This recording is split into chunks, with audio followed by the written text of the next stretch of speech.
Meron po tayong bisita dito sa studio, hindi po ito basta-basta na bisita. Sana may dalang tsoklate na pasalubong. Pero bago po ang lahat, matanong ko muna kayo, ba't po kayo inirereklamo nito? At nagpunta pa dito sa Pinas para magreklamo? Diya kamuti bagbagana na uyong. Sa bagay kablaawak dagiti tataw manipud Urdaneta, ken dagiti tataw manipud Angeles City. Ilocano po pala kayo. Yung kasangbahay ko sa bahay ay Ilocano din. Tinanong ko kahapon siya, Inday, pabugkaw. Apay anagalisto nga maibos dagitoy toothpick ditoy lamisaan. Ang sagot niya na alumanay asimongbat.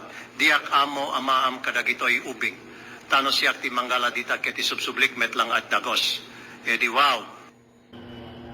You know, Senator Raffy, I came here to your office to complain about your kababayan, Romualdo Gumtang, because every time he goes on vacation, he always brings bagoong, alamang, daing, and tuyo. God damn, what is wrong with this guy? What does he think of our food in America? Isn't it good enough for him?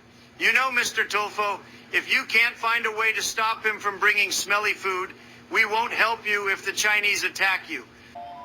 Attorney Garit, meron bang nilabag na batas dito si Mr. Gumtang?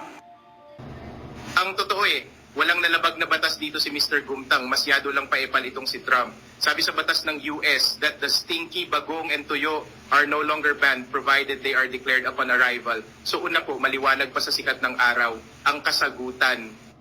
So think carefully. Think about it, Mr. Tulfo. I won't stay much longer, Mr. Raffy, because Mr. Romualdo's eldest son will take me for a walk. Pete is a nice person. He said he would take me to Porac in Angeles City. He said he would introduce me to many baluga women. Tangina ang init dito sa Pinas. And to you, Mr. Romualdo Gumtang, do not take it personally.